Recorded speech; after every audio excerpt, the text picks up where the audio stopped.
website, you will receive an email about that with the appropriate link that will lead you there. Our today's speakers are former Commissioner of Transport of the European Commission, Violeta Bult, who we know also as an entrepreneur, as a manager, as an advisor, as a lecturer, as an author, an author of a bestseller titled "Writings of the Business Evolution" and some other pieces. And today, as the promoter of the eco-civilization concept, and I am pleased to welcoming her, and in a few minutes I will pass her the word to introduce this third session. There's our guest, our second guest speaker of the day, Professor Carlo Giardinetti, who is the Dean of the Executive Education at Franklin University in Switzerland. Mr. Giardinetti has a very interesting curriculum.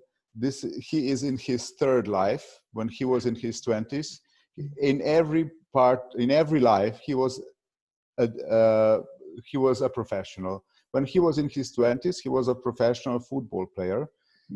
And then he propelled through his second life as in the hospitality industry as a successful manager of hotels and resorts, not only in his country of origin, Italy, but also in Tanzania, Kenya, in Egypt, and Ukraine. At least these are some of the countries. Today, he works as a Dean of Executive Education and Global Outreach at Franklin University in Switzerland. And he helps experienced people, business people, and not only, to collaborate and to reach into the future. And I'm very curious to get a little bit more into this later on. Of course, there will be time for the debate. Let this picture encourages you, for that. So before we start debating, let's start with some, with a clear introduction. Violeta, the concept of the eco-civilization is a holistic one. I would really like to ask you to introduce it from the perspective of the from a perspective of the geopolitics. We are now landing in the world of today, and we're trying to see what are the forces that can help us getting to into our future. So please, the word is yours, and I'm inviting you to take over the screen and to initiate your introduction. Please, Violeta. Thank you very much, and it's a real pleasure to be again with you and with such a special guest that we have today with us, Carlo. I cannot tell you how excited I am to hear your point of view, and it's great to see the audience being interested over and over again and feeling this excitement in the air, and hopefully share the dream, which with every participant, if they write something or not, this energy gets more stronger and stronger and stronger. So today we have a very challenging topic, and I would like to, of course, start with just a quick introduction of things that somehow set the framework and were part of my dream when I was thinking about the future of the society.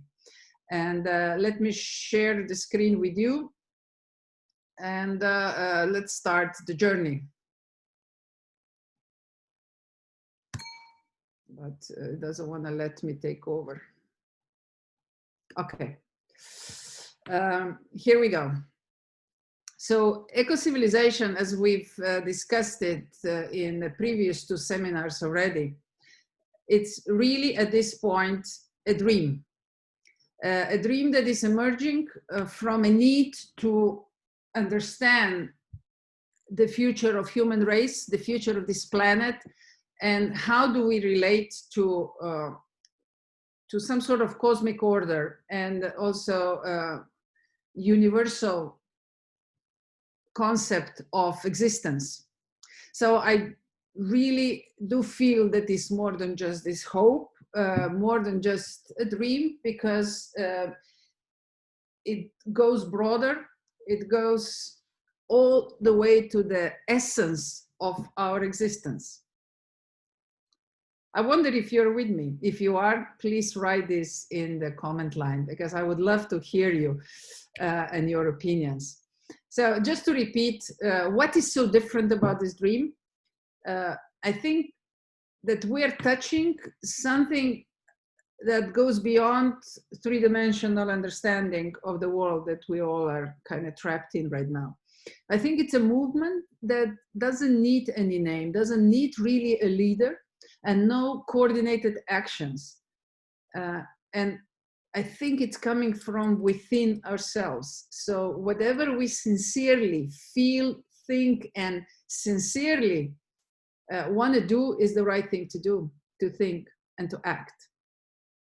So that itself opens a completely new options, a completely new dimensions, and it's a sincere invitation that we try to understand, co-create, and live this dream, this concept together. I've shared with you this picture many times, but just for the sake of the argument, what I'm inviting everyone is to rethink what we put as our priority. Take a look at the organizational structure, either of the company or a local community or state unions. And what will you find? We're focusing our attention and our innovative development research power to tools. I'm inviting you to let's change the perspective and put on the primary line what really matters to us. Humans, beings all together, including animals, plants, bacteria, viruses, if you want, and humans as part of this incredible ecosystem. I'm inviting us all that we put on the front line society, the way how we connect, the way how we collaborate, the way how we join our forces and participate, and focus on that. I invite you to put in the front line the land that we all stand on and depend on. Our food comes from there. Everything that it's part of our life except our initial body, it's part of the land too. So why don't we focus our attention to that? And of course, our collective capacity to understand and to evolve, our collective consciousness. So I imagine, and my dream is that this would be the primary focus. No, not economical model, and not per se education, per se culture. These are tools that we use in order to develop what is really the essence of life. So through that, I propose very simple goals. Earth as an ecozone, as this unique, beautiful planet in this vast universe. And I claim there is no such a thing anywhere else. We are unique. We are the ones who have these specific characteristics. I do invite you that we dare to think that, yes, maybe it's our mission to populate the universe and to move to other planets. But are we going to do it with the level of the awareness that we have currently on a global scale and cause more damage on other planets? Like right now, all we think is how we're going to conquer the moon, and we drop whatever we want on the moon and make it a big graveyard of the old spaceships. You know, is that the right way to go? Or can we build our consciousness to the point that when we go out there, we create beautiful new ecosystems where maybe even androids can coexist with us, but they are a new home for humans too. So with that in mind, today we are focusing on a new topic. Just a quick reminder, remember on the first one we discussed technology, and that's one of the elements of relationship. Then we discussed circular economy, which is probably the next economical model and our way of life, and it's also part of the relationship entity because it's the way how we're going to connect and relate with each other. And today we have a very important topic, geopolitics and society, which is, I claim, part of the society. And in order to understand well, allow me to just briefly touch the definition. Society is a group of individuals involved in persistent social interaction or sharing the same spatial or social territory, with some also political authority and dominant cultural expectations, which is sometimes also exhibited in a dominant patterns and subgroups, which we have to pay special attention to when we discuss a more open, dynamic, flat, collaborative structures. And of course, what's geopolitics? That's really a study of the effects of Earth geography, being human or physical, on politics and international relations. So if we have this in mind, I would especially invite you to pay attention to a couple of words: territory, relationship, dominant culture, and geography. So, because this will be something I will ask you to challenge, and I will ask you to, and invite you to imagine maybe slightly different than we live today, the way how we live these expressions today. This is one of the subgraphs of the eco-civilization model and talks about society. How do I see it? I see the society in a basic nutshell within the definition that we just heard, but the intangible items that keep it together are shared values, which I believe are a very important one, shared rules, shared infrastructure, which is very tangible one, and we make important decisions when we decide about infrastructure and they implicate entire society. Shared megatrends, what is something that we recognize as the next connecting global view, and of course shared vision, which is very much missing, and we probably all have experienced, and in my previous capacity, I've seen it over and over again. If you don't have a shared vision where all stakeholders can then actively participate based on their own activism, based on their own initiations, then we don't have that many multiple effects, which sometimes bring even more value add than individual actions. So through that, of course, society is very much connected with other elements, basic elements of the eco-civilization, which is through land or treasures, as I also call it, which is really our life resource, with beings, through purpose and intuition, and with consciousness through awareness and shared values that are part of the society as well. So here, let's say, just to bring you closer, which is the probably most important element for geopolitics and also understanding your own space in this mega world. I would mention a couple of shared vision elements. Today, based on the decision of European Union, who was very decisive in dreaming about this green world and put forward this big Green Deal that is a result of many years before that, where the structures, the member states, the citizens were trying to understand how we can make this transformation to the green. Today we can say that at least eco-society on a level of communities has been awakened. It's not operational yet, but at least has been awakened. And this is one of those shared visions. Or for example, peace. Europe was constructed in order to assure peace. Peace is one of those big shared values, and we need to remind ourselves over and over again. And then whatever we do, let's ask ourselves, do we act in favor of those shared dreams that we have, those big visions that we have, those mega trends that are being constructed in order to strengthen the capacity that we all have together. If we take a look at shared infrastructure, circular economy is emerging as one of those. It's a really good tool in order to make steps.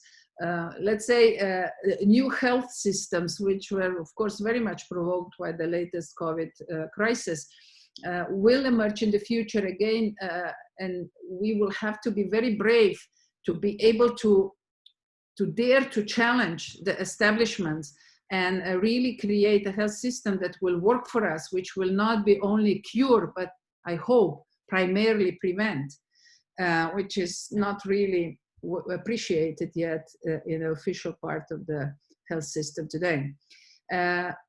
This is just to give you a little bit of a framework within which I'm inviting you to think about today's topic. And to be even more provocative, when I started to go deeper, especially based on some framework that Yuri put forward for today's discussion,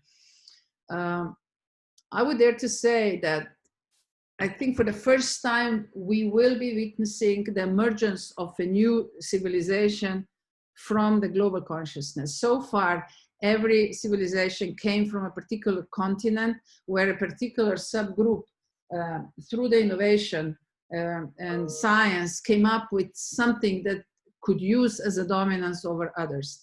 I think this time we will join together, not in order to dominate, but in order to preserve human being, in order to survive together, in order to flourish together, in order to coexist with this incredible biodiversity planet based on biodiversity, which actually is, as I'm going to say again, unique in this global universe. And the other one is, and because of that, I believe we will be driven a lot by intuition, which we are yet to develop, and survival instinct. So my questions are, and let's discuss them. This is not the first and hopefully not the last time. Is there a future for countries in this global consciousness? Do we still need countries?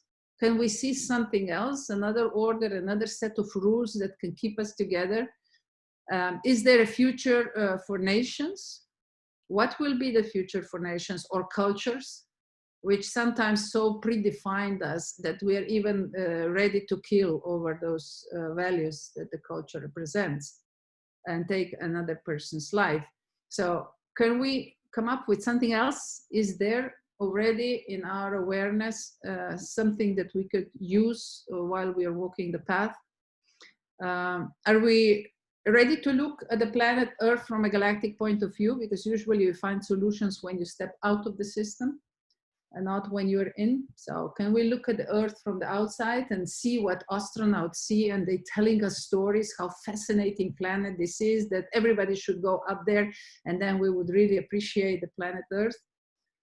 Are we creating an android society, or are we creating tools for the maximization of human potentials? You know, many in today's public world, you see we're pushing for artificial intelligence, pushing for gene modification, pushing for complete sort of automation. But I mean, where is that going? I mean, can we ask ourselves, is this still a tool, or is it already a goal? This is where then today's topic comes in, at least for me, extremely important. And I do believe that we need a very substantial discussions about multilateral relationships, which are so challenged today. Every single politician has 5 minutes, would like to challenge that. What do you think, my dear friends? Do you think we can really exist by just partitioning the entire world, where we're gonna build walls and start fighting again? Or is the future in multilateral relationships, where of course you need to have a stamina, you need to have a integrity, you need to have some really human values and priorities cleared, that you can negotiate and come up with joint solutions. Is it participatory society? Are we ready for it? Are we ready for direct democracy? No parties, just good ideas, people that can deliver in specific conditions. Common efforts. Which other aspects should we look at?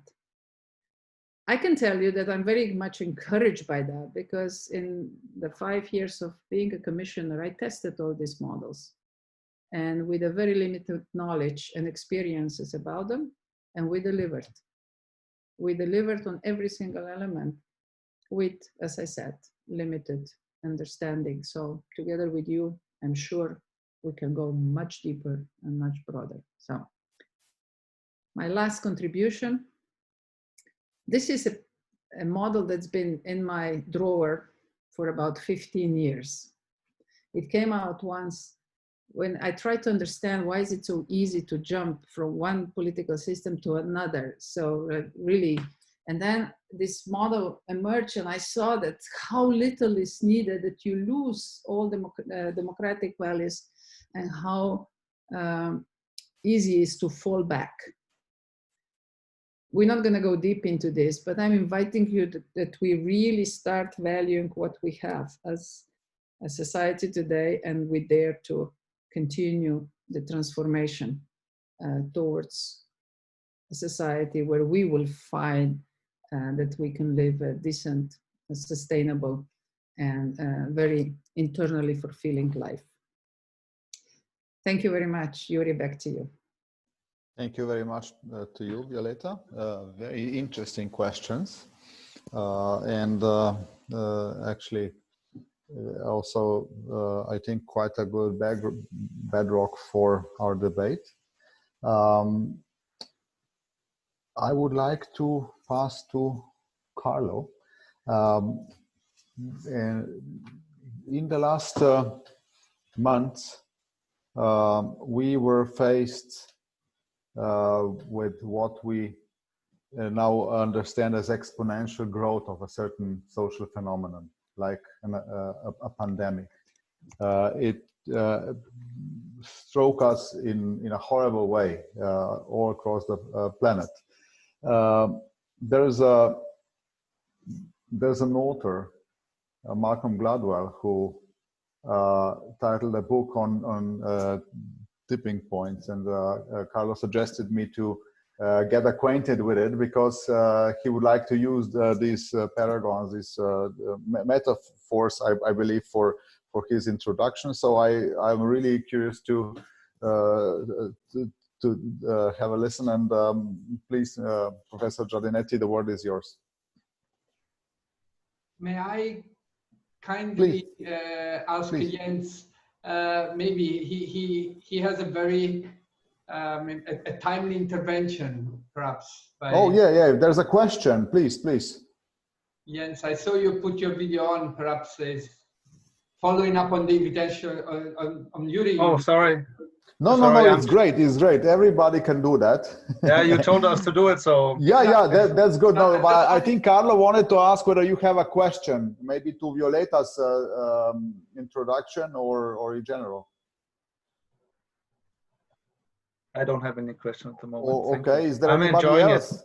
Very well, thank you. Is there anybody else who would like to ask a question? Please raise your hand and just stop me or stop the speaker, and we will be happy to reply. Can I say something, Yuri? Okay, yes, Vesna. Hi. Hi, everyone. Vesna. Are you in Japan? Are you still in Japan, Vesna? Yes, I think I cannot go anywhere. Okay, so it's midnight over there. It's 11. It's 11. Okay, p.m. okay. Vesna, please. I often ask myself the same question, like, do we really need borders? And do we really need to be, you know, these nations? And I think that right now in this current state, we are not ready yet.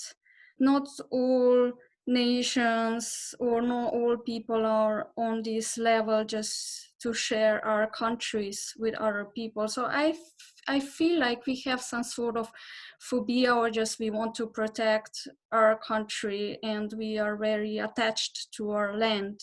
So we kind of, you know, it's our home, so we don't, we feel like not sharing it with other people.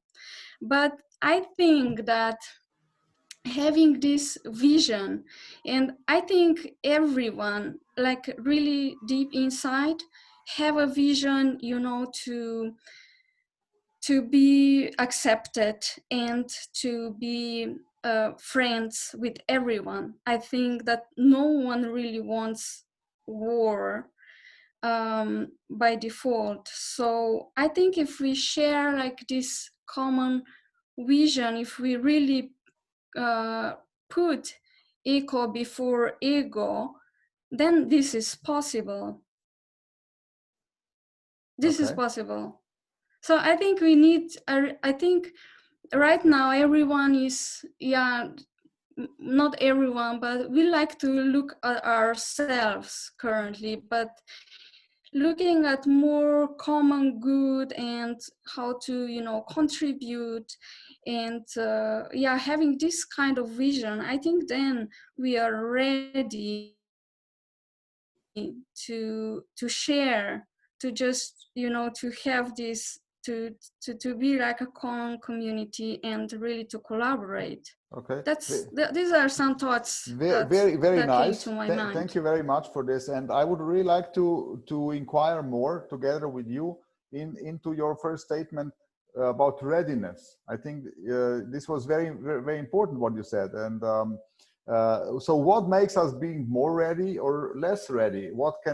How can we improve in our readiness, in our level of maturity? We were all hit now by the pandemic, and what happened was that all the borders, even those that really disappeared, particularly among the most of the European countries, were back there again, even in a more severe way than we were used for generations. So it's really interesting to discuss this further. I suggest that we ask Professor Giardinetti to take his to have his introduction, and let's come back to this, right, and discuss this readiness, because we are talking about readiness to be more eco and less ego, right? Please, Mr. Giardinetti. I'm very jealous that Violetta gets to be called Violetta and I am called Professor Giardinetti. That doesn't give me any justice, Yuri. Okay, Carlo, please. Carlo. I apologize. Thank you. That's helpful. Otherwise, I Thank feel even more distant from the conversation. So, thank you. Of course, I'm trying just to be funny here. And Yuri, I know you are very gentle and kind in your facilitation. Thank you once more, please. So at some point I felt really overwhelmed by Violetta questions, because those questions touch very strongly, resonate very strongly with the way I see the world. And when I have that feeling, you know, I started to learn about my body. My heart sings, I get shivers, I maybe sweat. That's how we're done. When something resonates with us, talks to our deeper purpose, we experience live conversation in a very, very different way. And I'm very conscious at the same time how the same words and the same question can provoke very, very different emotions to other people. Can be rejection, defensive, hate, and any kind of very or indifference as well. And that's exactly what has really, when I started my third life, like you mentioned in education, it's exactly where immediately all my attention went. And in trying to understand how do similar events and experiences land on each of us, how is it possible they land on each of us so differently? And so I decided to focus most of my attention on the topic of collaboration. And you know, very quickly when I was in management, I understood how little I was in tune with the authoritative type of leadership, and how much I was, again, my heart was singing every time I was able to collaborate with others. And I learned to follow that bliss. And then again, until I got frustrated and I met a lot of people with me that were obstructing my intention to collaborate.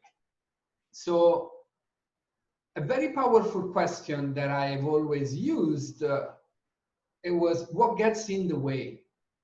Because if I can learn what gets in the way of a good thing, you know, we can play, I mean, we can radicalize the argument, but it's hardly you can argue with what Violetta described. We know deeply inside us how right that is, how it can talk to our heart. And yet, in our day-to-day actions and in our day-to-day way of living our life, we act, many of us, we act very differently. So how can we make sense of that is really what interests me. And 4 months ago, when COVID started, after 3 days that COVID started, at least in Europe, you know, in China, we had the news early January, and then end of January, some countries started to be very hit, like Italy. Immediately, and that's how we met each other, I decided to create this hashtag that was Good After COVID-19, because I felt an overwhelming need to say, hold on a second, this might be the most precious time of my life and our life as a generation to understand and to really get together and trip the paradigm. And all of a sudden we find at the end of this tunnel, we find ourselves looking at the world very differently with the lenses that Violetta has described. And it was crazy because a lot of people was writing me back and saying like, Carlo, a lot of people are dying and you're thinking about the good that will come after COVID. Are you insensitive? Why are you doing that? It's too early. It's not the right moment. And I was like humbled by that. I say, I hear you. It's true. Sorry, even sorry. But I cannot hide myself. I need to find the source of that good, because I know in this moment of pause, in this moment of incredible shock, where there was not a single political leader that could emerge with his or her leadership by saying, this is what's happening, this is what we're going to do. It was a leveling playing field, or a vacuum of leadership, I would say, almost globally. And I'm like, if we experiencing this all of a sudden, all the certainties, all the beliefs that are sort of getting in the way from us to see what Violetta has described, they might vanish. So this is a precious time. And that's how we started the Good After COVID-19 initiative. And that's where I fished back that book that was telling me, okay, what do we need to push humanity into the new paradigm? And that's, of course, that's a very complex question, right? The first slide of Violetta said, this doesn't need organization. This doesn't need leaders. This starts from within ourselves and flourish if we let it happen, right? And I can't agree more with that. Until then, of course, when I go in the day-to-day, I understand that we need to facilitate that change. Somebody has to somehow facilitate that change. And so that book that is called The Tipping Point brought me back to what can be seen as a guerrilla sort of attitude to change. But it was very powerful because it reminded me that to change a paradigm, it doesn't take 100% of the world. It doesn't take even 90. It doesn't take even 80, nor 70, nor 60. It actually all it takes is a little bit more than 20% of the people. Now, 20% of 6 billion is still quite a high amount of people, we can argue. But then if we bring it locally into communities, that becomes more interesting because it's more manageable. And where does that 20% come from?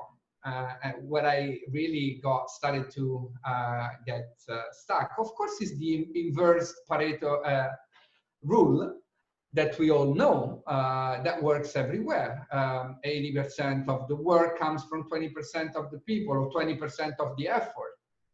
But it also comes from interesting other models that tell us how we behave on our day-to-day life. And maybe I can share a couple of slides really that can help us visualize a little bit what I'm trying to say. So hopefully you should be able to see the screen. Do you see an empty slide only with the book on the left? Yes. Okay, so that's the book, the tipping point. And what really the book tells us about how to make it work with 20%. And then I'm gonna get to why 20%. But how do we make it work with 20% of the people if we really wanna make the change happen? So the first thing is three basic fundamental rules. The first is what he called, Gladwell called the law of the few. So a tiny percent of people are accountable for triggering epidemics because of their special gift. Ironically, when this book was written, the metaphor that was taken was really an epidemic. And he was trying to explain what does it take to go from a simple virus into an epidemic. And all it takes is to get to that threshold, more or less, of 20% of exposure. And then all of a sudden it becomes viral and it's almost unstoppable, right? So when the book was written, was taking an epidemic as a metaphor. So what are, the important thing is to understand what do you need to put in that 20% to make really change work. And that's what I found always very interesting, because it takes a little bit of organization and understanding of who do you want to bring on board. And the book talks about these three main roles. If you want the change to happen, you have to recruit these three types of people. It calls the mavens. The mavens are what is called the data banks. So these are the people who curate the knowledge, and they are the one that can explain the best what kind of change you want to bring. So if we take the eco-civilization, these are the experts of that, the one that understand the model upside down, the one that take time to go deeper into it, and also the one that understand it earlier than other, and they're willing to share, you know. And maybe some of us in this group recognize ourselves exactly into that. You know, I can't wait to talk about this with other people. Now, the limit of the mavens is that they're so taken from the knowledge and from the topic and from the concept that they're not so good at connecting and doing the spread of the virus. That's where you need the connectors. So the connectors are the so-called social glue. Connectors are the links that span and connect different words. They are the master of the weak links. These people have hundreds and hundreds of weak connections. They are not the people who go deeper into very deep connection with people, but you know, they are those butterfly people. They're incredible. They probably have 500 WhatsApp chat in their telephone, right? Where they write a message and a lot of people read it and they spread. That's what the connectors do. And people who have characteristics of connectors, they don't have the characteristics of the mavens. They are two different types of people.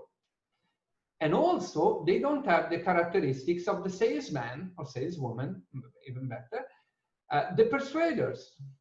So salesmen or saleswomen have the skills and charisma to persuade us when we are otherwise unconvinced. They induce buying decision and behaviors.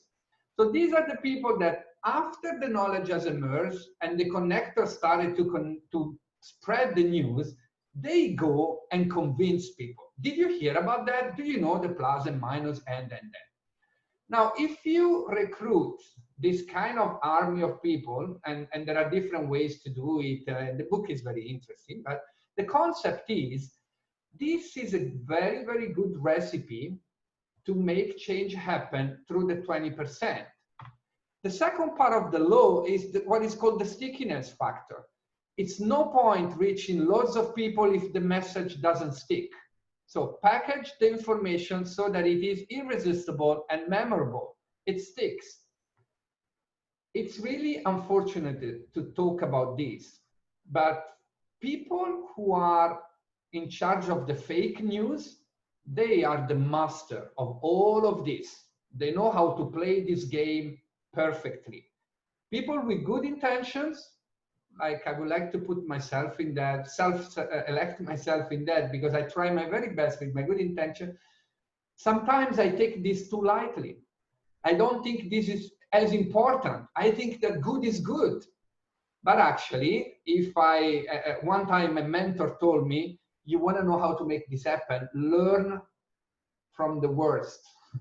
Learn from the people who are spreading the fake news and are trying to do a lot of harm, because they know this system very, very well. So the stickiness factor is very important, and it has to do really with testing various formats and structure of your message with your target audience to see which one stick. You know, when I came up with the Good After COVID-19 hashtag, I didn't think enough about it. We attracted a lot of people. But then somebody came back with an hashtag called Build Back Better that simply made sense to everybody, and that hashtag has millions of people following up. I'm the happiest person in the world because I'm not after COVID, I don't mind. Whatever is a good message that stick, let it be. But that's the difference between the hashtag Good After COVID-19 that I had created and Build Back Better that stick with people, right? The third is the power of context. Human beings are very sensitive to the environment or the context we operate in. Through the right setting and social groups, you can influence the behavior of your target audience. That's simply to say that it's not going to be one message fits all. You have to also consider where the receiver, the context in which they live, the culture, and sometimes the geographical presence. And that's really interesting because it also talks about the rule of 150. That's as much as we can manage as a community. We should not fool ourselves. There's a lot of science behind that.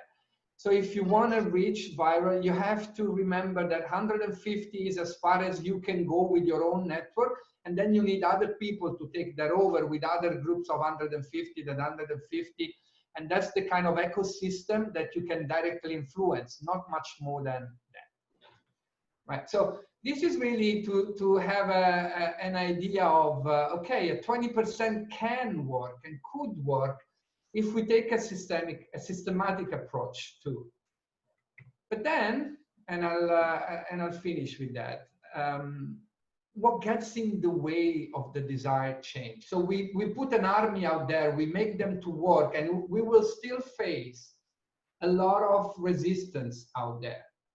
And some of it comes from the old good Maslow hierarchy, which probably all of us look at it and say, oh, again, this stuff. And, you know, this was 1956 or something when Maslow came up with this model of the needs of the people. But what does this model tell us?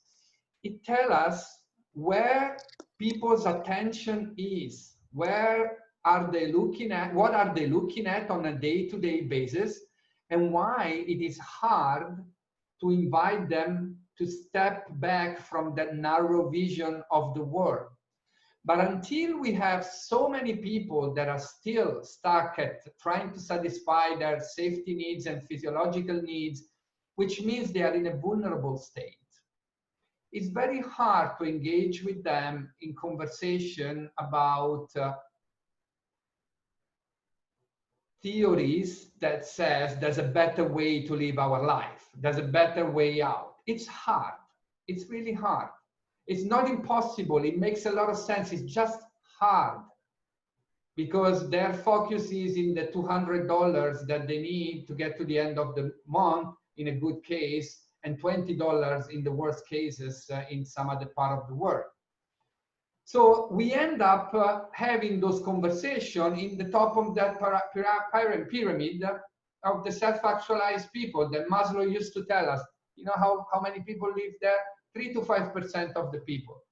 Am I there? I have no idea if I am any way close to that. But that's 3 to 5% of the people. Can we have this conversation up there? It's not enough. How do we bring those conversations to the rest? Interesting question. The second model that I always use to remind myself why is it difficult is a model from Keegan, who is a great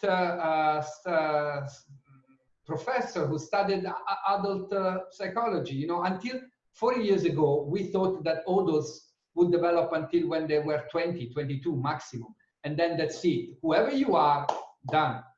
Well, thanks to his research, we learned that actually that's far from being true.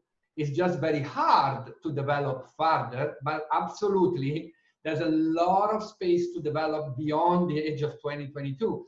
And if you look at development through what his research suggests us, what he tells us together with the other researcher is that almost 60% of adult population live in what is called the socialized mindset. What does that mean? If I live in a socialized mindset, I see my success in complying with rules, in following others. The better I follow the rules and I follow what the society wants from me, the more I am successful. If 60% of the adults are in that mindset, how can we use this information to try and change in the direction that we want? Because then there is around 30–35% of the people that actually are able to say, well, I can put myself outside of the socialized mindset, and I can look at my own beliefs, and I can actually create, at the society beliefs, and I can create my own reality. That's the self-author in mind, and say, look, I understand that my culture, my people, they want me to do this, but if I think deeper and if I look at it, what's my own view? And my own view normally comes from your values, from your experiences, but now you are able to formulate it, to build a life around it. And these are normally the so-called captains that we have had in the past 40–50 years. The main problem we have had with the world is that actually we forgot there is that incredible potential population that are in the so-called self-transforming mindset. In the ancient times, we would call these the wise people, maybe the philosophers. And there used to be a place in society for these people. The last 50 years of capitalism has parked and silent all these people, the wise people, the philosophers, the people who are trying to make sense of the world, people that can think of a system in the way Violetta has presented to us. We put them in some fancy exotic room, and we delegated everything to the 35% of the captains, and we say, go and rule the world. But these people, the captain, they are great, they have a great stamina, they can lead, but they don't have the same capacity to make sense of the world. At least this is what this research tells us. So how do we build a society that brings back that wisdom at the center, empower maybe the captains who are the great leaders with the right vision that comes from the wise people, and then there is room for the followers.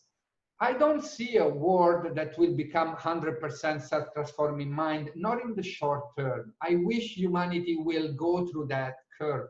But in the short term, instead of thinking of changing 60% of the population, let's change the world around them so that they can socialize with a different type of paradigm. That could be a very different type of tactic. So my final one is just to show how difficult it is to move in that learning continuum as an individual.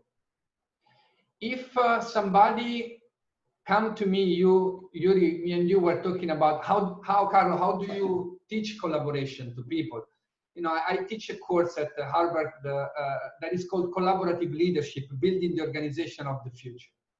And it's a big fancy title. And then you do the course, you come out, it's a good course, but you come out of it that you know a lot of stuff.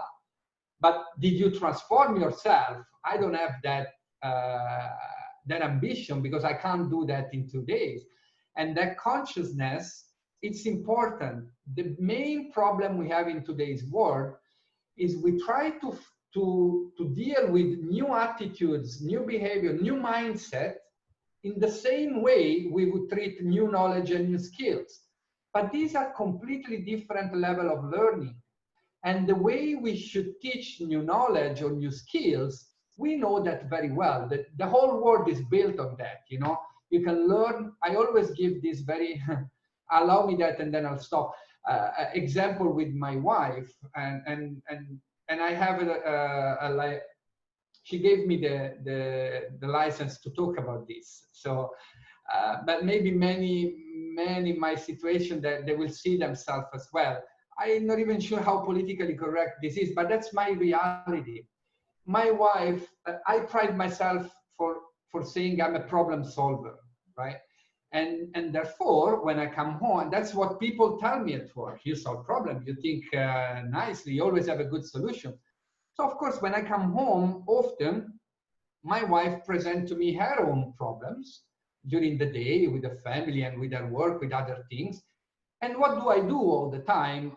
Of course, I'm a problem solver, right? So I go and throw my solution at her. And until one day she blew up on me and say, Carlo, I don't need your clever solution. All I need from you is that you can listen to me. That's all I need is the end of the day. Can you listen to me and shut up? And I'm like, look, this doesn't make any sense to me. You have a problem. I have a good solution for you and you want me to shut up. If you really want to, I'm going to shut up. Fine. But how does this make sense? Until she said, that makes sense. Believe me, just listen and it will work. So I said, okay, I want to become a good listener. I'm going to change. I took all the videos and the articles about knowledge, how to become a good listener. And I studied it all. I looked at videos. I understood. There's actually is a muscle that you can train. Great.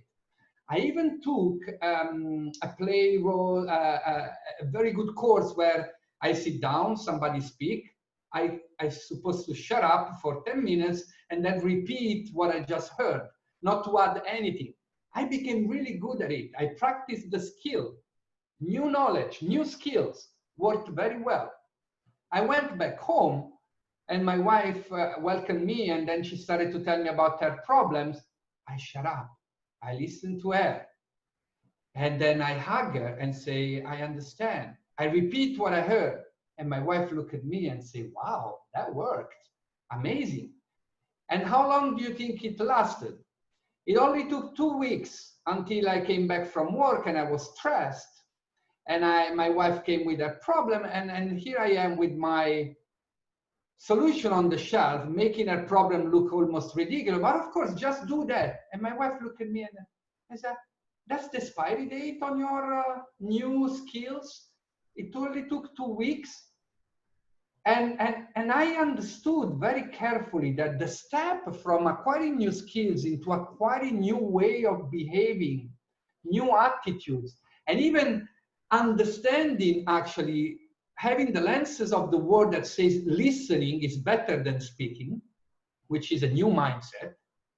You don't teach that or you don't learn that the same way you learn or teach new skills or new knowledge. And that's where, as a society, we are unprepared.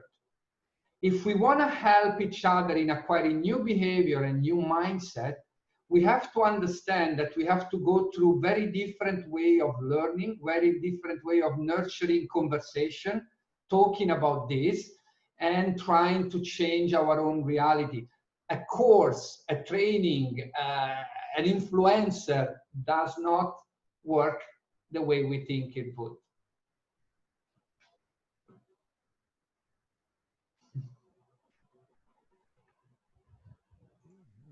Very interesting. Thank you. Thank you for taking us into the reality of your family life. I am, Carlo, I'm very puzzled with this inverse Pareto rule, or the tipping point of the 20% of Malcolm Gladwell. And I was wondering, when I first listened to your video in the middle of the pandemic, when you raised this point, I was thinking about at the same time about us as consumers on one hand, and decision makers on the other hand. Let's take them all in one basket. I mean, business people, politicians, the captains, you mentioned them before. Many times we indulge ourselves with the conviction that, yes, as consumers, we have this immense power. If we buy the right things, and if we reject the wrong things, we can have an enormous influence, right? Which is certainly true to a good extent. But what I would like to know, to what extent can we go up to the tipping point or not? Because on the other hand, you know, I have a feeling that we as consumers, we are quite aware about many of the world problems already. And I'm more critical towards the decision makers. They go back every morning to their offices to do things wrong again. Who do you think is ahead right now? We as consumers, I can broaden it. We as individuals, we as consumers, we as family members, in our, you know, awareness, but also in our way of life, in our mindset. Or is it let's say, we can say also us or them as decision makers, because in some ways we always play many roles in our lives.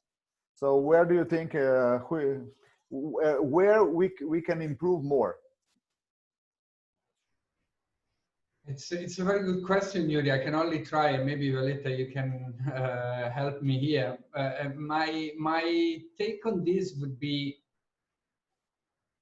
really, if I use what I said before, the socialized mindset, 60% of people who consume, they just follow what they think will make them more accepted in the society. So I give you an example. If all of a sudden Adidas start to produce the new shoes from Plastic Ocean, recycled Plastic Ocean, plastic from the oceans, and that becomes so cool, probably millions of people will buy that very fast. Do they do it because they think it's the right thing to do and their conscience is gone deeper into understanding what is right or what is wrong? Probably not. They are following because right now, that's as far as they are equipped as adults to see the world. They are in that mindset. And so for me, the job needs to be done, not necessarily. I mean, we can go both ways, but I wouldn't target the 60%, the majority of us, when I look at that change. I would target that really changing the world around those 60%. Can we make sustainability cool? Can we make the right thing to do and make it more and more visible? Can we, and all the tools are there. I mean, we can make impact investment become cool, but with the right incentives. We can make conscious shopping become cool with the right incentives. Veganism become cool if we understand how much that impacted the world. So that's I've been reflecting a lot on that, and that doesn't mean we should not help a socialized mindset to try and connect more with his or her consciousness. We should also do that job. But maybe the most urgent is to start changing the narrative. And I think we're very close to that. We can see how the narrative is started to change when we see what is right and what is wrong. But there's a lot of work to do. Violeta, when I think like that, then from time to time, I have a feeling that still some leaders are more ahead than others. And during the pandemic, the European Union was at test and is still at test to how to respond in the manner in which solidarity would remain the core principle in such a challenge as the pandemic is. How do you see the decision makers from your perspective?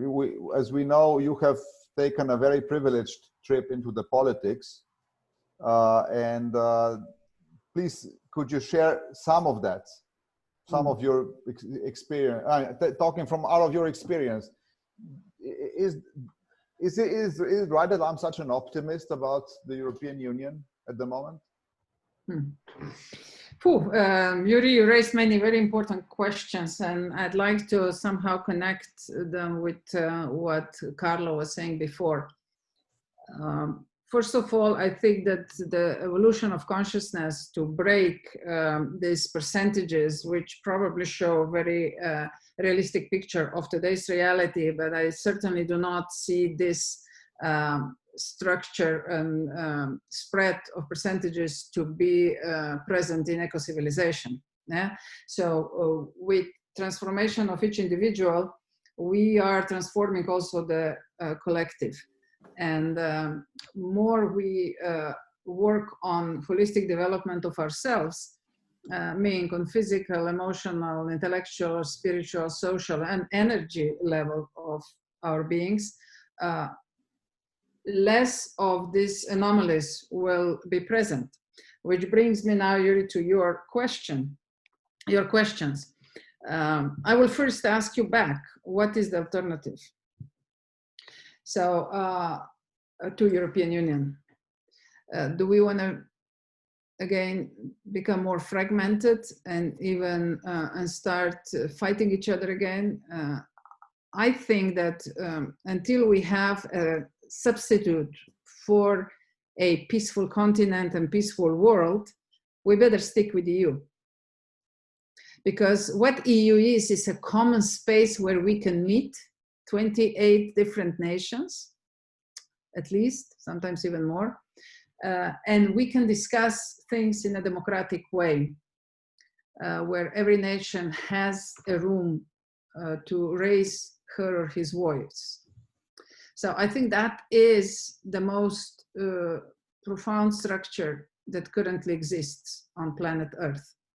Are we ready for this structure? Well, that's a better question.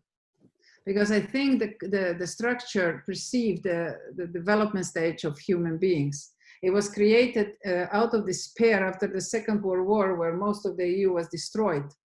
And the founding people of EU had this incredible vision that there is another way to coexist, but fighting. You know, First World War, Second World War was a very small difference between one and the other.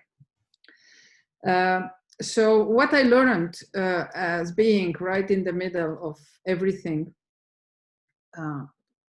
is that there is a lot of self-interest being then exercised in politics. So I think political system is the least developed of all subsystems of our society. Politicians don't study, they don't go back to school, they don't dare to challenge the establishments, they try to fit in, most of them, and follow the party lines instead of individual reasoning, and rely more on his or her own experiences. That's why, before we started with this session, I said to Carlo that maybe he should take a look at it, should take a look at position as a commissioner, because commissioner is an independent politician that has a huge army of, a huge group of people that can engage with. I mean, I had 1,700 people, a huge budget, and I mean, yes, of course, they were influencers, and we had to agree on a level of college with what I proposed, but it was really quite an independent role. And I had to take all the responsibility, which of course, as an individual, I knew I'm short of in order to take such a big decision. So I started to build models, to build ecosystems, to use participatory models, to get as many inputs from as diversified stakeholders as possible, to be able to find the balanced solutions out of their participation. And then, I mean, we're not supposed to prize ourselves, but I'm really proud of my team, because we passed 63 legislative acts, which was the largest number of all. Normally you get through maybe 10, 12, maybe 20, but not 63. But that happened because everybody started to participate, and we didn't isolate ourselves as a transport, but we connected with colleagues from agriculture, from digital, from education, from social agenda, from global trade. I mean, I can go on and on and on, international relationships. So all of a sudden, transport was everywhere a little bit. Wherever we could find ourselves being useful to others, we would engage in this sort of cross-structural projects. And that was an enormous learning process. Of course, I had an advantage because I was completely inexperienced and nobody knew me. I had no political networks. Nobody really paid attention to me for about 2 years. So I knew that if I want to deliver something, I need to network. I need to make my team useful to others. I think that was the secret: participatory models, engagement with all stakeholders in a horizontal level, and making ourselves useful to others. And that, if I come back now to the EU, EU is not a state. Many citizens mistaken EU as a country, as a state, where EU is a project. It's an ever-evolving project of peace. So on the EU level, we can do only things that member states agree that they should be taken care of on an EU level. Health is, for example, one of the things that member states never wanted to share on an EU level. They kept it on a local level. So we hardly have any tools on an EU level to address health challenges.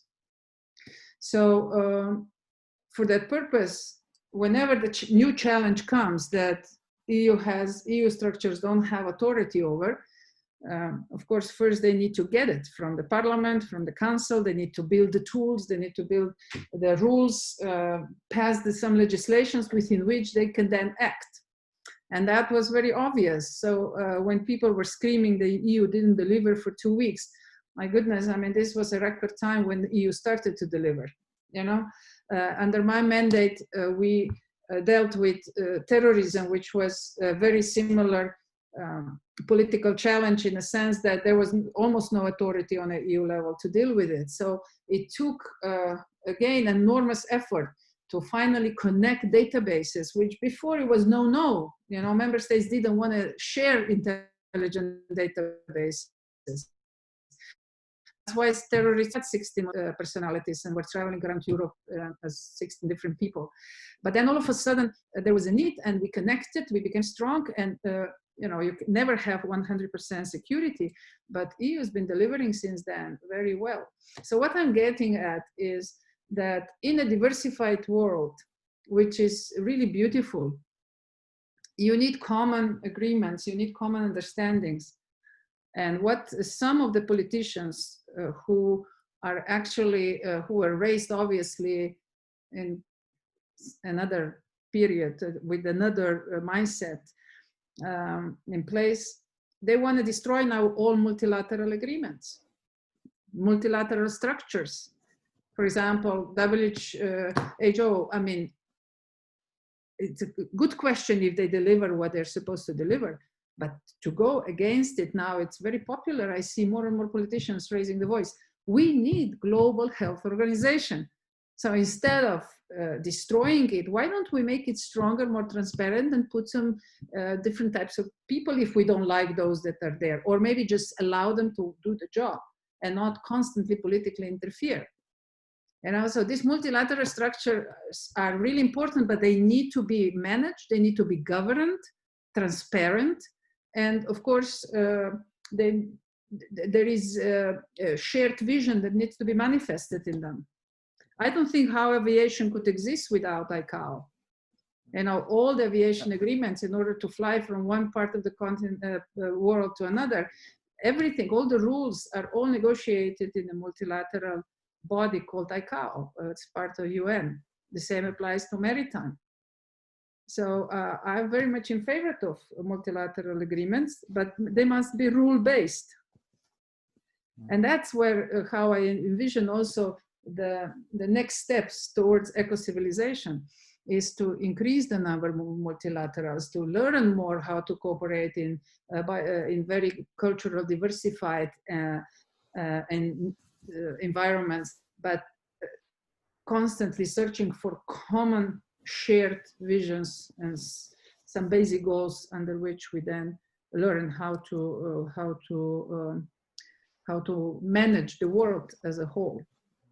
So yeah, sorry, I could go on and on. But I am purposely interrupting you yeah.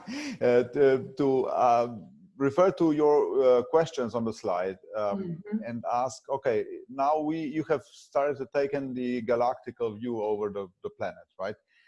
And here I would like to ask you back some of the questions. I'm going to rephrase it. The first one, is this what you're saying actually, you know, the call for global governance? This has never been such a challenge in the human history. You asked whether we were ready to become, you know, one state, or we could substitute this maybe one governance, one kind of an agreement at the planetary level about some of the fundamental issues that we inevitably have to share. And I would like to combine this with some of the statements that Carlo raised, like, you know, if you remove the global governance, then you actually keep many of those out of the self-fulfillment, you know, triangle of the Maslow pyramid, the very upper part of the Maslow pyramid of needs. Or you simply keep them within the socialized mind. Is this the plan, and how we can do something about it? This is, of course, a little bit about Vesna's question. So Vesna, please get ready, because I will pass you back the word about readiness. I'll see you whether we have answered at least in part to your statement about how ready we are to abandon boundaries among countries, or even countries as such. Violeta, back to you. And then, of course, I would appreciate if Carlo shares some comments on global governance. Any kind of... Because this is obviously stopping us from getting to the tipping point, right? At some level. This is in the way, right? Or am I getting it wrong? I don't think anything is in the way. I think it's evolution has to do something with it. But we learned last time in one of the lectures that evolution is not a linear process, but it's sort of a digital. You know, you build the consciousness, you build it, and then just flips over and you are on the next stage. So I think that that's what is happening right now. And the old establishment is fighting back because they feel that the change is coming. And this real, not only attempts, but moves towards destroying the multilateral bodies in order to keep the world together and to build a shared vision under which we could coexist as a planet in a peaceful manner. At the end, it will lose. I mean, I'm confident about that, but how many troubles we will have to go through in order to build the awareness of that, I don't know. But let me make another argument. Without UN, which again happened for the reason, it was misused many times. It's a very bureaucratic, even more bureaucratic body than European Union, by far more. But it kept the nations together at the same table to discuss things. In most of the cases, they were successful. You know, we have never had so few wars as we've had in the last couple of decades. And all that we have are local. And I argue that even those were not necessary, you know, because UN could solve the challenges, but of course they were driven by some very focused interests of some powerful nations. So we're not completely matured yet, but what I'm trying to say, Yuri, is that multilateral agreements and multilateral structures are necessary in the future as well. Yeah. I hope that through EU, and this is where we have to do our job better, that we shape even less bureaucratic levels, that we use technologies and new ways of leadership in a much better way to flatten the structures of European Union governance and leadership. And I always claimed that this is a perfect model how to then govern the world. So that's where the UN can learn from, because we're the only ones in the global sphere that kind of resemble the diversity and the complexity of issues that we have to deal with on a global level. So if we can get it done right in Europe, we will have formula for the world as well. So it is a maturation process, obviously. Yes. And do you see the European Union as a structure, as a project in constant maturation, or do you see it as a static? No, that's project? a purpose. The purpose of EU is that it's ever evolving all the time, reinventing itself, because it's not a state, it's not a static structure. It is a dynamic structure that responds to the most challenging questions, like migration challenges, like terrorism, like green agenda, and we know with green agenda, it's such a perfect case because pollution doesn't understand the concept of borders. You know, it's a circulation of pollution that happens due to the natural processes. So yes. There is something else that we need, but national interest and politics. And EU is reaching now out, and we've been negotiating with other countries. Unfortunately, US stepped away from this cooperation, but with the previous government of US, we really cooperated well. And it was, we already saw a much bigger transformation coming than it actually was delivered now because of the change of political structures in US. So in this maturation process, if I understand right, we need global governance. We need multilateral institutions or global institutions. But even whenever some parts of the world don't want to take part or don't fully respect these institutions, the process of maturation still continues, and this is what we see, and this brings me to the very beginning of our debate. Do we actually need, you know, Carlos said, referred to one of your first slides, it should start from ourselves, right? And the desire to be a part of something new. When we talk about eco-civilization, about our next destination as a global society. Is that right, Carlo? I mean, the person who brought up a more, you know, a hashtag that stuck better than yours, obviously was a part of this process. This was not brought by an institution. It was brought by an individual, right? Yes, it is right. And I think one element that too often is underestimated is our ability to collaborate. Mm-hmm. Sometimes I have the feeling that people think that collaboration, I'm a natural born collaborator, right? So when you talk, I talk to a lot of organizations and I try to talk to them about learning how to collaborate. And if you ask them to rate themselves on how good they are in collaborating, hardly anybody would rate themselves less than 7 in a scale to 1 to 10.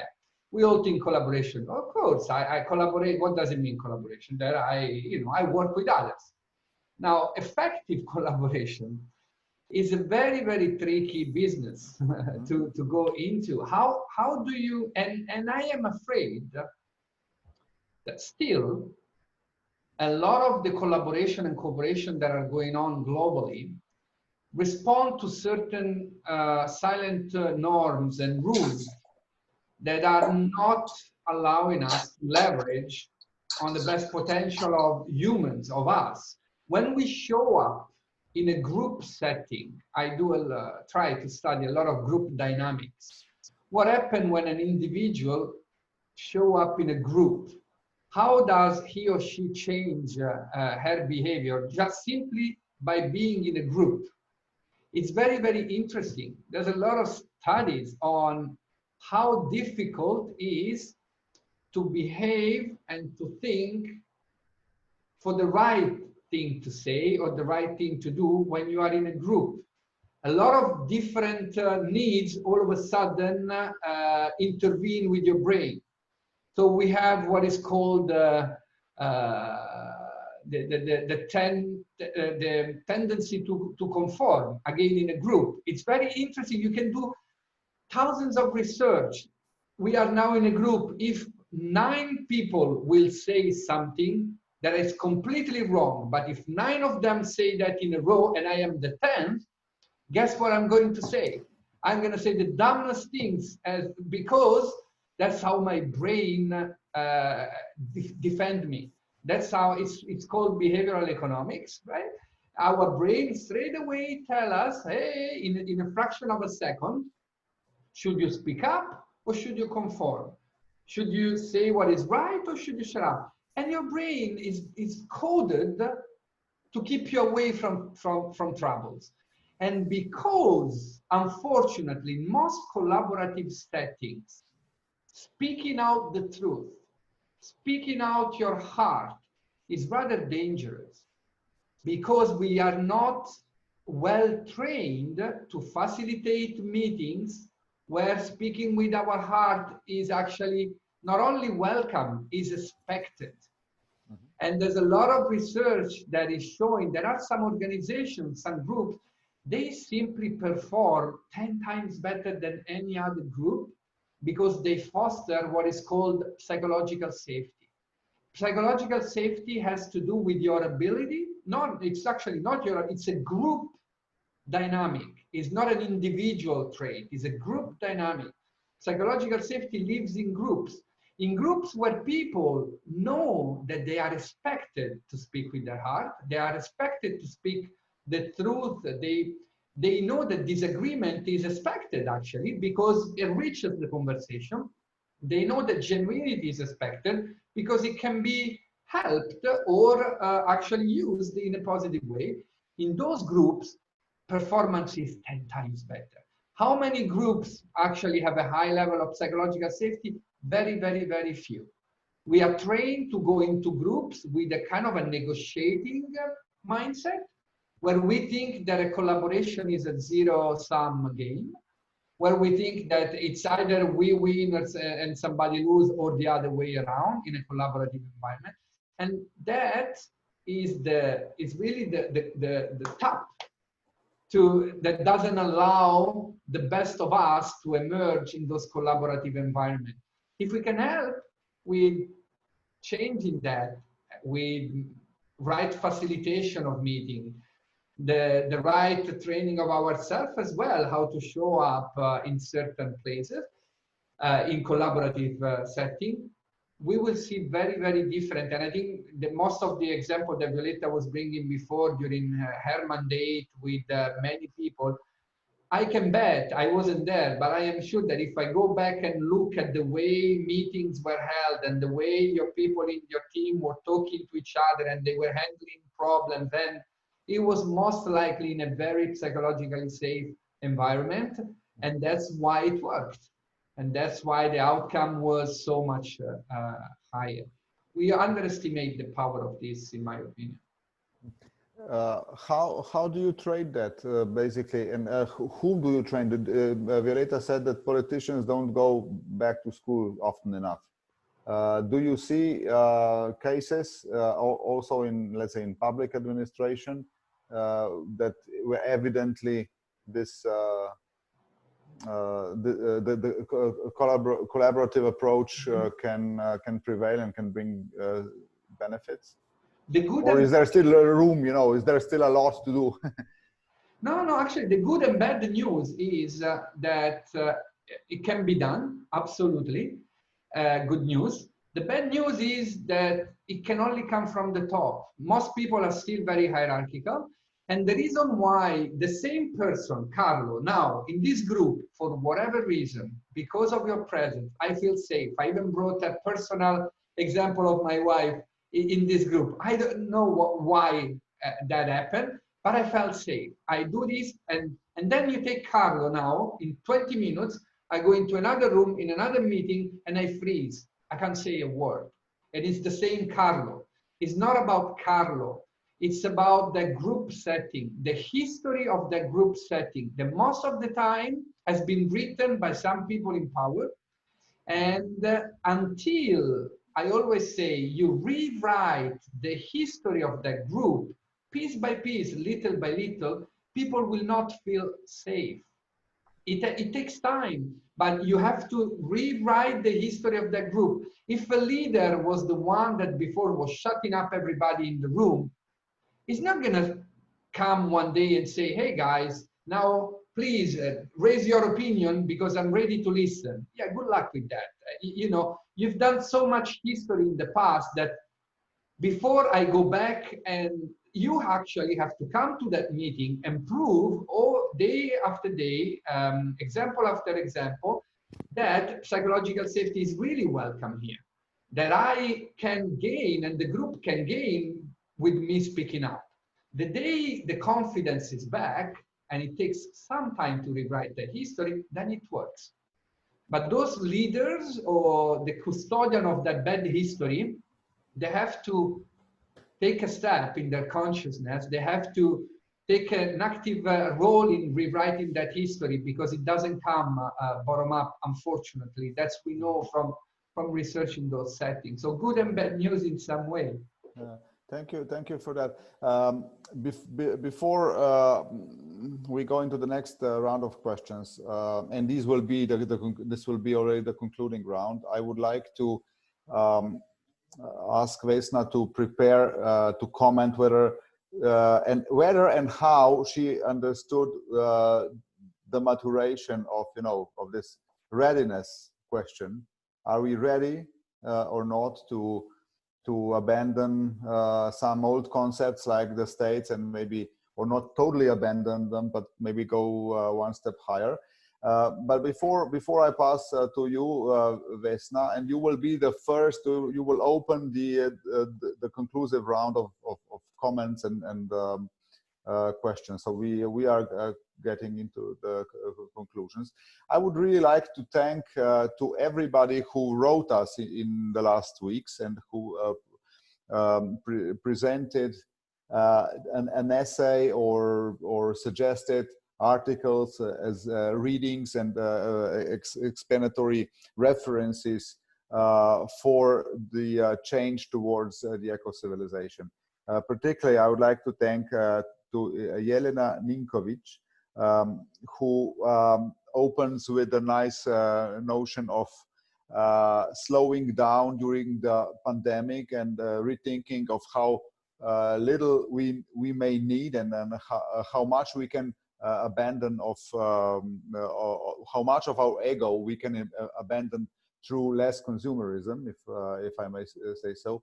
Vesna, not just that she wrote us, she even sent us a video, and I would like you, Vesna,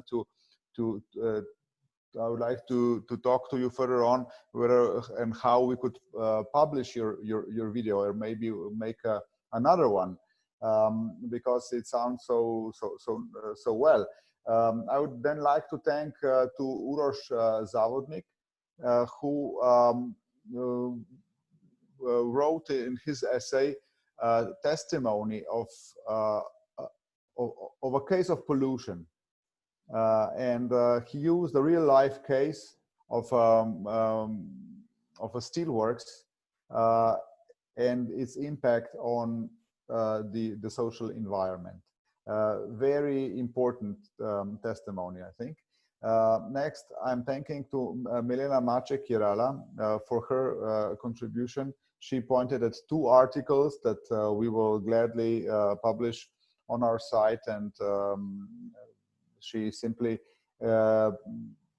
suggests these readings as good references for how to regenerate natural capital, which was the topic at our one of the topics at our last session a week ago.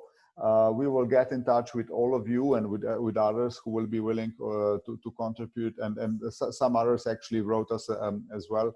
I would, of course, I'm committing myself to continue to involving you in the further debates, just as much as we will do so with all our speakers in the 3 sessions.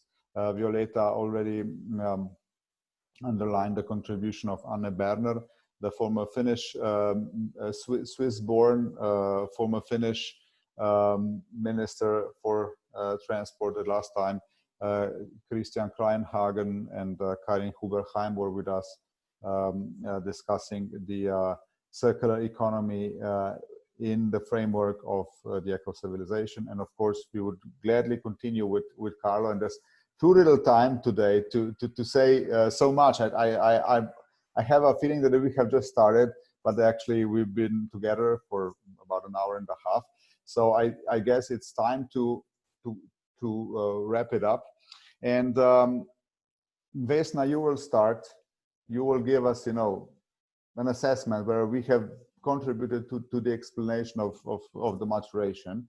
But then further to that, I would like to ask all of you, and then particularly to Violeta and Carlo, to share their views.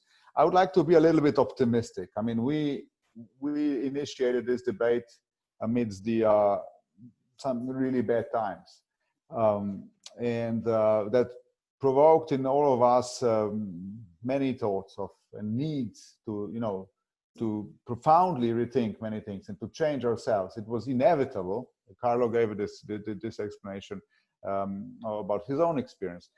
Now,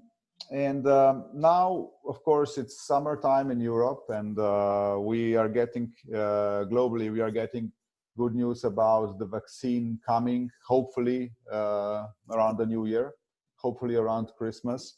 And we are getting reassured that it will be available to the widest possible share of the global population, which is definitely something we can build the optimism upon.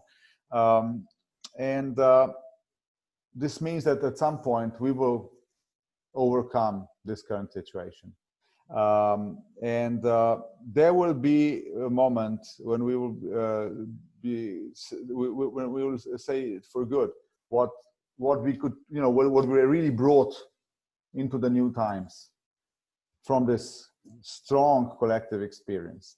But I'm asking you now, what you think will make us really better at the level, you know, from the galactic standpoint. Let's keep it. Let's keep that one. And of course, I would like to ask you to share your views about countries, about the super project of the European Union, about us as consumers, about us as decision makers, about those who sometimes are in the role of, you know, taking the top-down decision about collaboration, and you know, maybe just about us as humans who are not even consumers, who just, you know, are called to make a human touch. So any comment like that is possible. I'd really like to listen to your views right now, when we are, at least, you know, in some kind of a shelter after this huge wave of pandemic, how we see the end and what we see beyond that, and how closer we will get to the eco-civilization. Vesna, please. How far have we got today?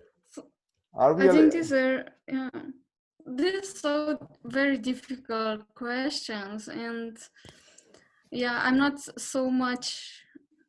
I haven't been thinking about eco-civilization that long that I would just know these answers right on my head. I could say something, but maybe I could, you know, after having a deeper thinking, I could change my opinions or so. So yeah, I think what it requires is that we see, all of us, we see a bigger picture of it. And regarding this leadership, I think we don't just need a leader, but we need leaders. So I read I saw one picture, and it's really nice, and it really represents my working environment right now. So we have a leader, but he says, I'm not a leader because everyone in my group is professional and we are very, very equal. So it's, yeah, especially for Japan, they have really strict hierarchy, but here it's, I really feel like I'm living in eco-civilization. So I think he's really empowering us, and that's really good.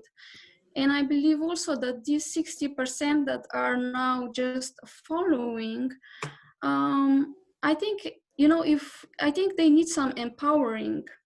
So then they would also, how to say, I think then they would also become more of their own leaders. And I think also what's important, so now that we have this, we saw this Maslow chart, so standing out means you are risking your safety. So I think this is why people stay in this low level of safety, because if you want to express and be individualist, yeah, you're risking that maybe someone doesn't accept you, and we want to be accepted. So I think eco-civilization in my mind means that everyone is standing out, but everyone is accepted. We are accepting everyone standing out. But in that way, still this vision is important, that we all go the same direction. That we share the destination, right? Yes. Yeah, yes, but I don't think this is difficult. Yeah. Thank you. Because very I think nice. we have, you know, we have all common vision. I believe. And regarding these borders, so for example, now that I live in Japan, I feel like European Union, I'm expanding my borders. So before it was Slovenia for me, but now I feel really home to European Union. So I can really see expanding my borders and being connected to the wider area. So I think with this, I think we can then expand even more and more and just, feel all connected. Thank you. Really very nice thoughts. And I think you made a very good synthesis of many things that we have said. Thank you. Milena, please. Yeah, Vesna, if you want to ask something, to say something else. I just please. wanted to say that I really enjoyed all these webinars, and it's just so great to say my thoughts, because so often I have them in my head, but it's just so, I'm just suffering not to, not to say and not to hear from other people. It's just, it's really literally suffering. So I'm really happy to you, Yuri, Violeta, and Carlo, and everyone else that were having his speeches, and everyone that is participating. To me, this is really, really valuable. So thank you. Thank you so much, and we will be in touch, and we will we'll build on from here, right? Yeah. Thanks again. I see Milena next on my screen. Milena is next to next to Vesna. So would you like to add something? No, I would maybe just join the thoughts that Vesna shared with us. With all this exceptional company, I'm glad that Code 3 kind of make us possible to join such rich and interesting webinars. So thank you also from my side. Yeah. Thank you, Milena. Just that. Yeah. Somebody else? A comment? Elke, please. Elke has raised her hand. Thank you very much. Thank you very much. Thank you very much to all of you, to you, Yuri, for organizing this, and to Violeta and Carlo. I felt at the beginning, I felt really inspired, and I felt excited. And then I felt a little bit more doubtful. And it was, and I come to my questions then. It was because Violeta underlined that the political arena is the least developed arena. So now if I take the model, the tipping point model, and Carlos said 20% we need, but if the political arena, which is least developed, is the powerful one, and they are the decision takers over us, what does it mean? Do we need more than 20%? Do we maybe even need 80% in that case? Because they have the power, and we've seen that now. And then another point, Yuri, you just said you felt that there is some optimism for you to have a vaccine. So for me, that is a little bit of a limited view, because I'm dealing with medicine, and there is, for me, I'm just talking about myself, it would not be progress if for eco-civilization, if eco-civilization stayed in the arena of vaccine is the sole solution. Thank you very much. So my question would be to Violeta and Carlo, if I may,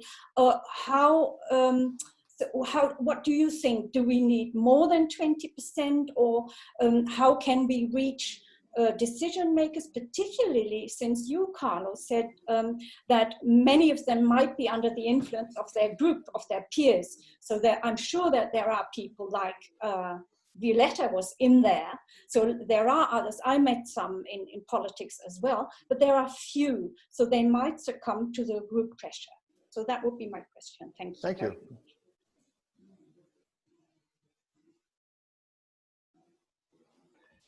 I'm not sure how well I am equipped for that, but as a citizen, I say I will never lose my faith in politics. I will always want to have politics as an important and dominant part of our lives. I think it's especially the same as the economy. If we go back to the origin of the words and to what the real mandate is when we talk about politics and when we talk about economy, which means taking care of our house more than anything else. So, and then I will let Violetta to say, you know, can we trust the politics or not to support eventually the 20% once it manifests? It's a good question. In my opinion, once the 20% manifests in its own impetus, politics will follow, because politics follow, perhaps. But the last thing that I want to add to this debate, that is, a lot of hope comes from one of my colleagues, Chris Laszlo. He studies the Case Western University in the US, and recently he wrote a book called Quantum Leadership. And we talk a lot about Keegan and this model of socialized mindset. And then one day he told me, look, quantum leadership is started to teach us and tell us that there's something incredibly magical that happens when people reconnect to nature. So that could be a shortcut, or if you wish, the revolution that will destroy all these models in which we're stuck today. If people regain their ability and willingness to connect to nature, and that can be done in multiple ways. I have 3 small kids, and I see how many, and I'm blessed by living in Switzerland, which is a place that's surrounded by overwhelming, beautiful nature all around us. And I see the effect that that has on them and then on their growth. That's my word of hope. We don't need necessarily to play the whole 20% game and the 60 and the 80 and the guerrilla, which I went into there because that's my way of helping with pragmatism and say, get something done, Carlo.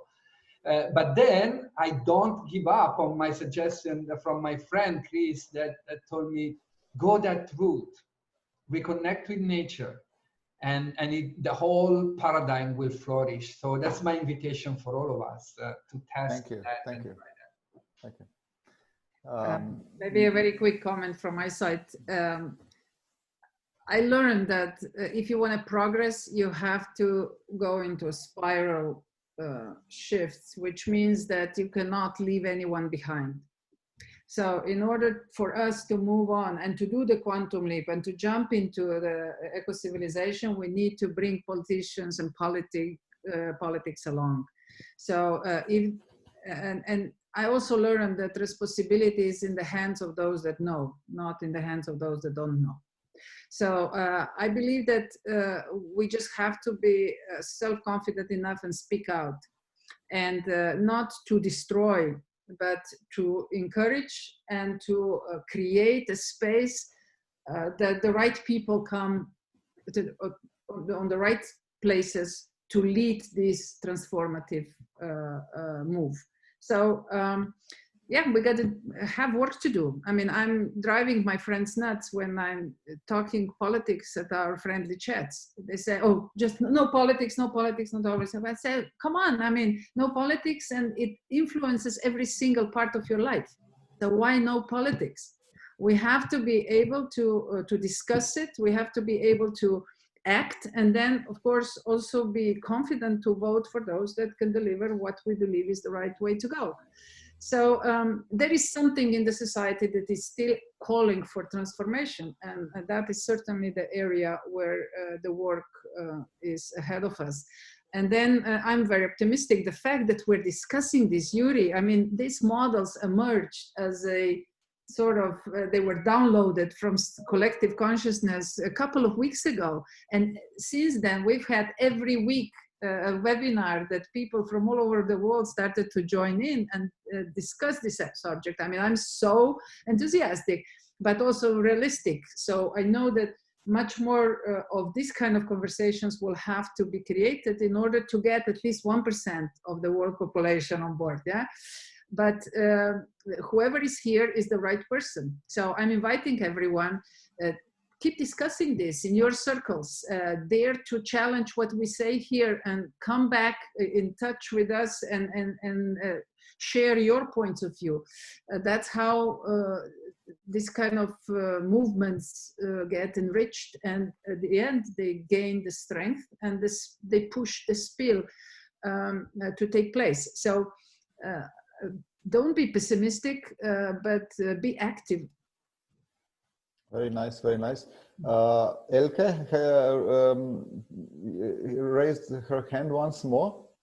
Oh no, sorry, I forgot to take it back. I'm sorry. Okay. Anybody else? You know, now that I listen to you, I would say that from Vesna, I took that, you know, her experience in Japan helped her go definitely through, I have an identity, I make choices, all the way to I hold many identities, I embrace the paradox. I'm reading from Carlos' slide. And thank you, Vesna, for sharing this with us. We are getting back this message all the way from Japan. And I also I heard two more messages to my question about, you know, being optimistic. I definitely fully agree, and thank you, Elke, for raising this aspect about you know, the vaccine should not be the only solution. And having said that, I fully agree with Carlos' answer. Embracing the nature makes miracles, and I see so many people in this hard year getting closer to nature. So we were not just provoked, we also responded in many ways. And one way was definitely getting closer to nature and appreciating the nature more, doing things with nature, in nature, and respecting it much more. And then, of course, definitely what you say, Violeta, I can underwrite. We are talking about this.